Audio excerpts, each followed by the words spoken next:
Welcome back to Toilets and Titles. I'm your host, Nino Brown. I got my co-host. We on many shows together. He's my co-host for life. That's Boomer, a.k.a. Jared Gray. We got a special one today, buddy. How are we doing? Hey, I'm good. Just so everybody knows where I'm rocking. Like, Baker all day.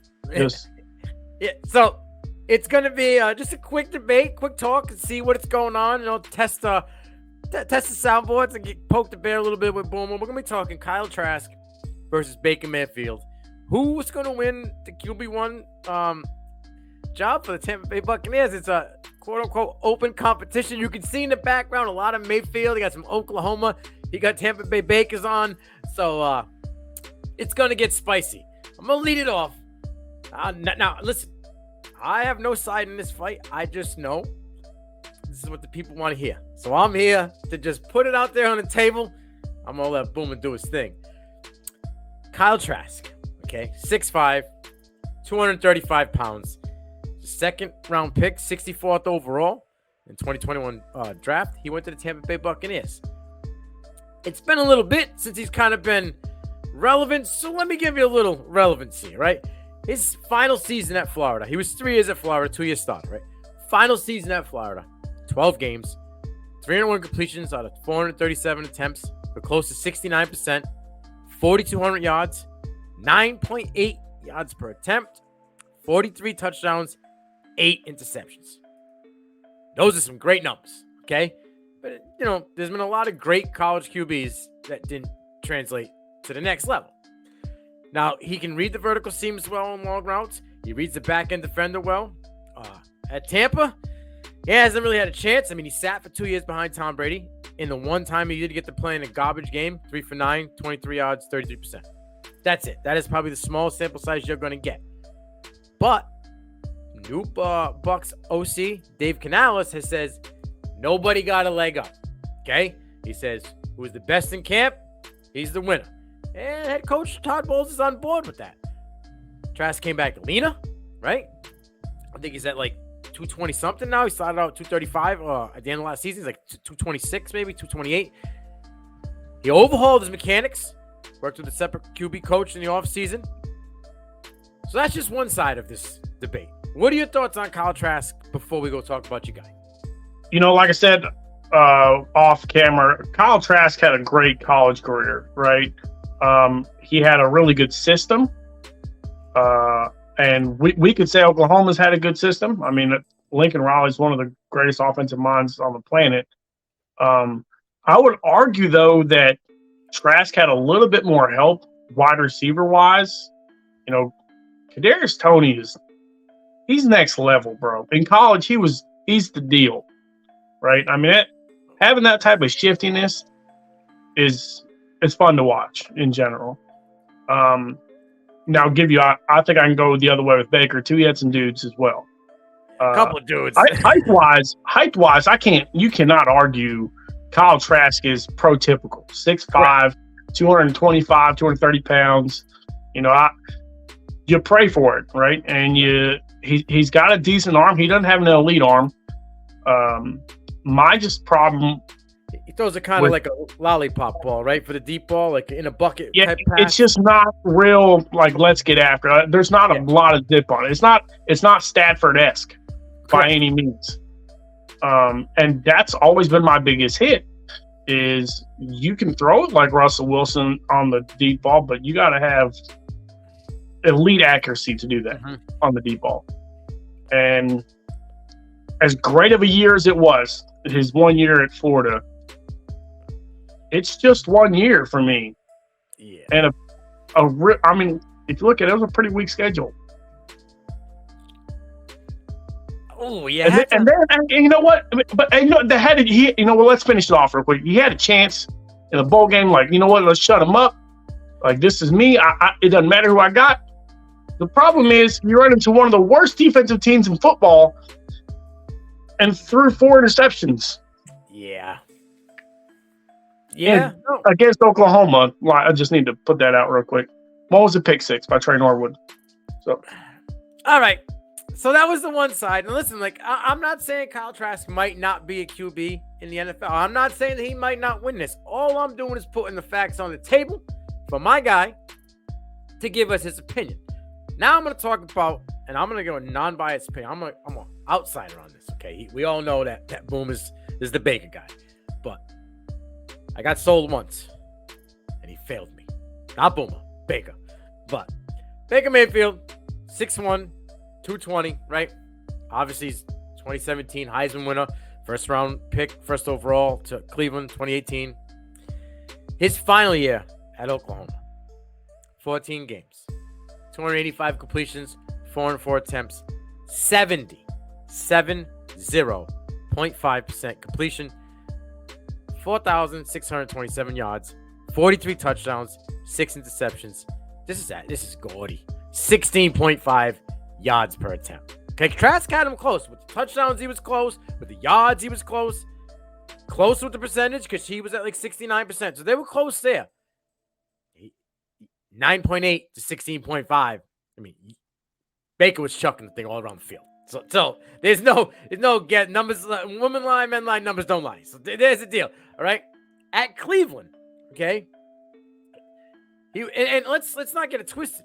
At Oklahoma, every year but his freshman year, he threw for over 3,500 yards.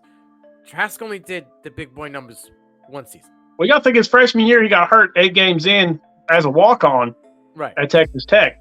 He was, still threw. By the way, walk-on starter at Texas Tech and Oklahoma. So 2,300 yards as a walk-on as a freshman before he got hurt. So he would have been over 3,500 yards had he. Oh, yeah, for sure. So, like I said, this was something that it was the norm for Baker. Where I don't know if the 4,600 yards for Kyle Trask was the norm. Okay, went to Cleveland, got him a playoff berth, threw for 14,000 yards there. Playoff win. Okay, playoff win. I apologize. Hadn't got him there for how long? It had been how many years before they had been to the playoffs? 15 years, 17 years, 17 years. They kind of did him a little dirty out there, but that's not. We're going to go down that road. All I'm saying is almost 62% completion career at Cleveland, 92 touchdowns, 56 picks, playoff berth, and a dub. Okay? Went to Carolina, 1,313 yards, 57.8% completion, 6 touchdowns, 6 picks. I think that was a culmination of everybody, not just Baker, just system, the coaching staff, people around. I think it was all just not right. Okay. My biggest props in the Carolina aspect is he has the high ankle sprain and then plays a week later. Yeah. Where we've watched guys walk away for the season with a high ankle sprain, coming off of shoulder surgery, coming off of injuries. Listen, it was doomed from the get-go, knowing you're going to walk into the coach getting fired. We knew it was coming. We called it before the season. Yeah. It was going to happen. You know, you're going into an 11-man offense. Listen, Ben McAdoo got fired as an offensive coordinator and a head coach. So I don't know why we really thought he was going to succeed in Carolina. You know, they always, you get desperate, you take risks, right? Well, they took a risk. Just like Baker. They screwed him over with the whole Watson thing, and I'm with that. That was handled so poorly. I probably haven't seen another franchise handle something as poorly as that. He just wanted out. And at the time, the only out was Carolina because it was so late in the year, right? Kind of screwed him. The whole situation just was ugly. So I blame that one on him? Maybe it's kind of like a 60-40. Okay, I'll go that route. More organization than Baker. Went to the Rams, threw for 850 yards, almost 64% completion, 4 touchdowns, 2 picks. Got a W. The really impressive one is the first win. Yeah, week 13 off the plane, right? Literally off the plane. He goes 230 yards, 62% completion, and a touchdown. He didn't even start the game. He came in, I think, mid first quarter, and then he just took off. Like his that last drive was next level. I mean, it was. That's the Baker we knew. Yep. So, off of 30 hours of being, I mean, that's a crazy stat, and coming in, and you can say system. He didn't. Let's be real. Van Jefferson wouldn't be a starting wide receiver, arguably almost anywhere in the NFL. So he's their number one. Ben Skoranek was their number 2 in that game, right? And these guys, I understand your NFL receivers, but let's be real here. No, yeah. Listen, we were talking about mediocre talent, okay? We're not talking about elite. But my thing is, as you say, like, odd stats, this is a stat that sticks out bad for me. It doesn't matter what position you play. 3 teams, 3 years. Actually, it's 4 teams in 3 years, if you think about it. That doesn't resonate well with me. And I understand that, but you're going to the worst team in football history, by the way. No, 1 and 31 and 1 and 32 before you take over, and then you take that team to win a playoff game at Pittsburgh, in a rivalry game with your head coach on the couch. By the way, he wasn't there. People doesn't look at the small things. He has over 100 touchdown passes. If you just want to put the first 4 years, stat wise, him and Peyton Manning, he beats Peyton Manning. Peyton Manning had 100. Wait. Can we never do that again? Yeah, I'm just telling you. I'm just saying first 4 years, Peyton Manning's a dude, right? And I understand that, but we're talking about a 12-4 team, a much better team, I would say, in general. Edgerrin James, Marvin Harrison, he walked into a much better situation too. No, you're right. I don't think anybody walked into a worse situation than Baker Mayfield. And here's my other deal with Kyle Trask and why I don't think can be Kyle Trask. Because Blaine Gabbert wasn't the number 3. Beat him out. He was the number 2 on the team last year and the year before. He couldn't even unset Blaine Gabbert, and Blaine Gabbert was a second stringer to, plenty of guys. And Blaine Gabbert brought the Jaguars to like 3 minutes ago in the fourth quarter against my Patriots, and then Tom Brady decided he wanted to wake up. But I'm not saying what's one game. I know you're right. No, I'm with you. He is a NFL backup QB. Okay, that's what he is. Okay. He ain't even the best backup quarterback from Missouri. No, he's probably bottom end backup QB in the league. I'm talking bottom end, like with 32 teams, 6. He wasn't even a league in college. He could be 60. All right. If you're looking at the backups for all the NFL, you go 32 and 30, 64. He's probably 60 to 64. That's where Blaine got 64 might have been Kyle Trask. All right. And I'm not trying to poop on him. I'm just what have you done for me lately in the NFL? Right. This is the modern day NFL. It's what have you done for me lately? I got to see something. I can't have a sample size this big. As much as I want to knock, 3 for 9 for 33%, Baker's had seasons. Now at Cleveland, my issue is he pulls the Dr. Jekyll and Mr. Hyde role. Like, he'll have a good year, and then he disappears for a year. And then he has a good year, and then he disappears for a year. And let's go back to, like, being the first pick, like Peyton Manning, and like, you don't get to get in the top 5 picks being good. Your situation isn't going to be good when you're in a top 5 pick.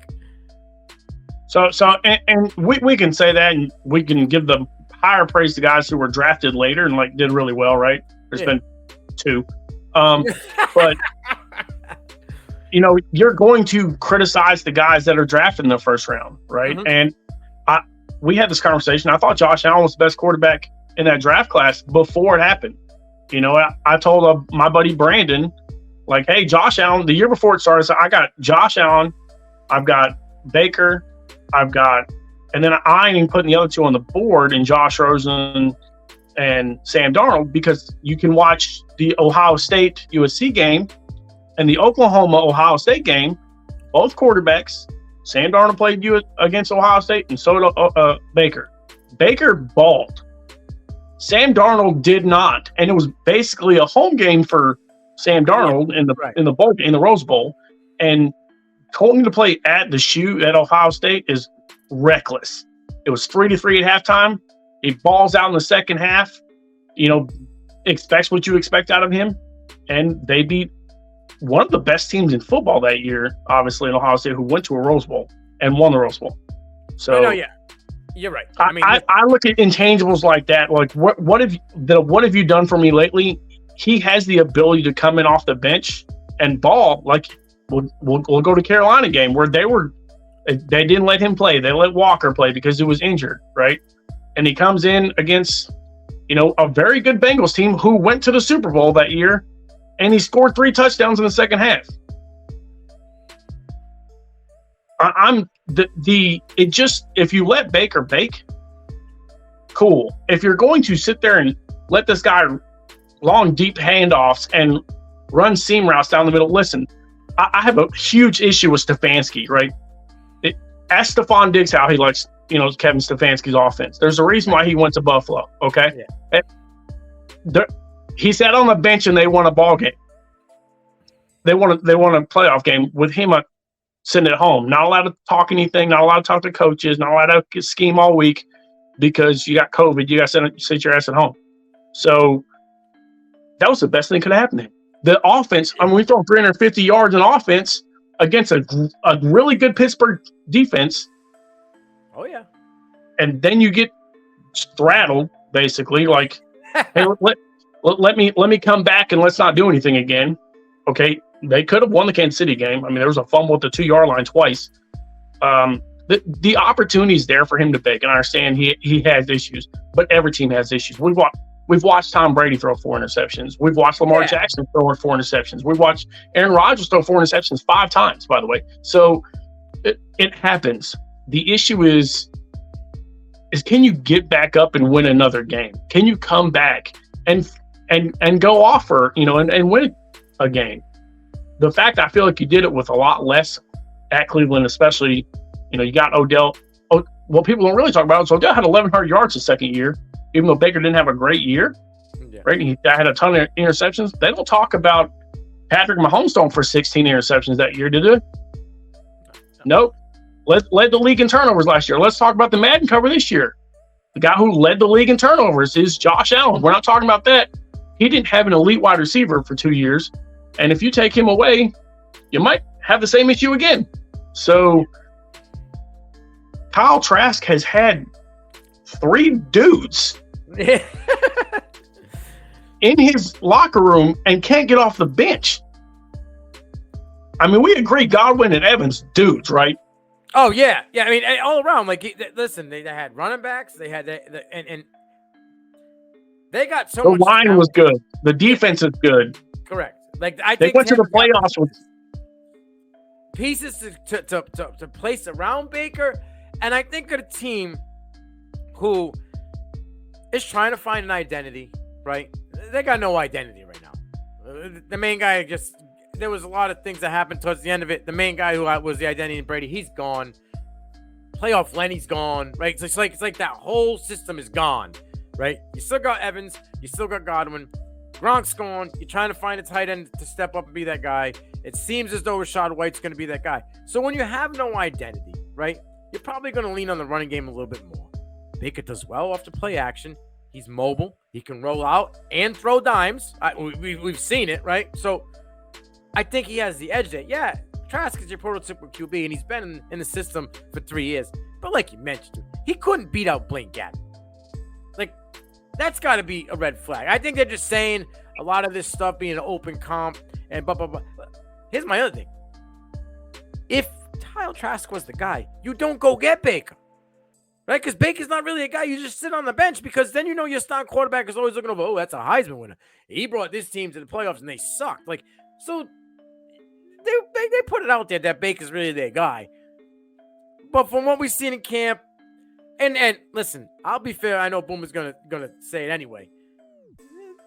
Social media will show you what they want to show you. Okay, yeah, Baker probably missed 2 or 3 throws in that video that surfaced, but he was throwing to a tight end who had cement feet, right?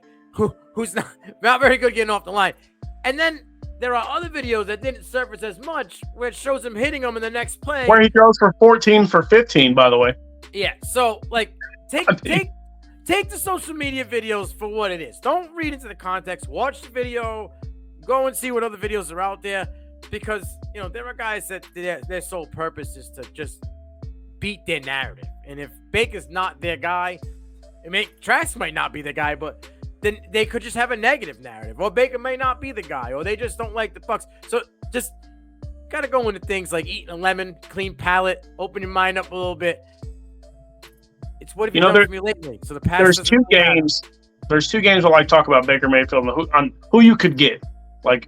When you want peak Baker, the game where Odell Beckham tears his ACL in Cleveland, and then he goes 20 for 24 for 5 touchdowns, including a march down the field in the closing seconds to throw to a guy who's not even on the team, or you got Right. Donovan Peoples-Jones in his first year, to win the ball game. That's massive. Let's go against the Titans defense, who was absolutely throttling everybody, and in the first half goes for 42 points, and then we decide, hey, let's hand the ball off. So that's if you let the guy cook and you're like, hey, I feel like I gotta play from behind. Let's do it. When they went against the Jets, coming in off the Tyrod Taylor getting hurt, right? That dude should have never been playing from the get-go. He comes into the Jets game, they're down 14-0. He comes back and wins that ball game. In his debut, right? So and then he comes his debut against the Rams, comes in off the bench, comes back and wins the ball game against the Raiders. And I understand it's the Raiders, but it's still a comeback win that he doesn't get. So it's not count as a win for him. Those are 2 wins right there, off the top of my head. He didn't start, right? Because Wolford started. I get it. That sucks for him. He doesn't get the dub in the book, but those are W's for him. There's one thing that I don't think Kyle Trask has, and this isn't a knock to him. He don't have the moxie. Baker Mayfield's got moxie, okay? Like, whether it's good, bad, whether you like it, you don't like it, he got it. He got that don't quit. He's going to keep going. As long as there's time on the clock and he's got a chance, he's going to keep going. Yeah, he might make a turnover, but he's going to give everything he's got. That's one thing I have noticed, even going back to Oklahoma, Texas Tech, whatever it may be. He's going to give you 100 every game. He's going to leave it on the table. He might lift it up and plant it on the table when he wins, okay, and put it in front of you, but he's never going to quit. And he's never going to say, oh, I ain't got it. I would probably go with that guy before the guy who's been the third string QB for 2.5 years and can't get off the hump. So you know what I loved about, when they drafted Baker, and this is a story when he was at this pro day, this is the type of guy I want. Apparently he was like, yay, right? And everybody came rushing to him, the whole team. And the GM he's like, hey, we were looking at all the quarterbacks. The moment that happened, and this is the first part of the pro day, they were like, that's our guy. They're like, that entire locker room respects that guy. Yeah. And, he there's some hate, did they say, from Cleveland? It's funny how when he walked away, like Myles Garrett supported him, Joe Bitonio, the guy who went down to Cleveland, they were like, hey, that dude's a leader. And I get that. And when his first walkout, when he was going to, there was posts on Instagram from Carolina. One of the first 100 comments, by the way, which you know how quick that's going to go, was Odell Beckham's like, get him. Well, I was just about to get to that. There's no bad blood. Like, they cool. You got Jarvis Landry at the end of his career. You got Odell after 3 surgeries, and now he's on his third knee surgery. Like, good luck with that. Like, thanks, Lamar. I mean, good luck. I hope Odell balls. But this dude's been injured. He got injured again. Landry got injured twice while with Baker, and it'd be nice to see him with a confident, healthy receiving core. With a decent offensive line, because he got sacked 100 times at Cleveland. So yeah, 100 plus times. Yep, 43 in one season. Yeah, it's gross. Dude. That's got to be like top 15. What another people don't talk about, he also led all quarterbacks in broken tackle rate. No, that's what I'm saying. He's mobile. He got that juice. So you lead in broken tackle rate by quarterbacks, but you also lead the league in sacks, which tells you how great he really could be. And that's the smallest thing, but nobody talks about that because his line has been trash. Great run offensive line, by the way. Oh, yeah. Horrible pass. Yeah, we've talked about that multiple times. Like, they rush for, My biggest knock on Baker, and I will always say this, he gets way too many balls better than the line because he changed his mechanics from lifting, his almost standing up on his toes, because he's got the arm strength for it. But in his first year, you saw him stand up on his toes, and he stopped doing that the last 2 or 3 years because he had more like try to get healthy. I mean, the dude's been injured. So shoulder surgery, high ankle sprain, knee surgery, pretty much. I mean, it's a cleanup, but little small things, like that. Especially when your team is trash for, one of the worst organizations in football history. So Yeah, he does. Here's another thing: Tampa's not great. Neither Carolina, but no, right? No, the offensive lines everywhere is going out. I mean, even in the Rams, they had just lost Andrew, right? yeah. The main guy. I mean, there's a reason why he went to the Rams because their quarterback got injured because there's no offensive line. Yeah, so he was. Yeah, he's. Hey, they got like I said, they got pieces in Tampa Bay. Hopefully wins the QB battle, and he can ride off in the sunset in Tampa Bay, and they can fire the cannons. But this was a great one. If those are out there in the comments, put it out there. Let us know what you think. You know what I mean? Let us know who you got. I know that there's a lot of Baker hate out there. There's also a lot of Trask hate. A lot of people don't like the Gators at all. So if you come in wearing, the blue and orange, you're getting the red dot on your back. But let us know what you like. Boomer, take us away. Hey, till next week. Let's go.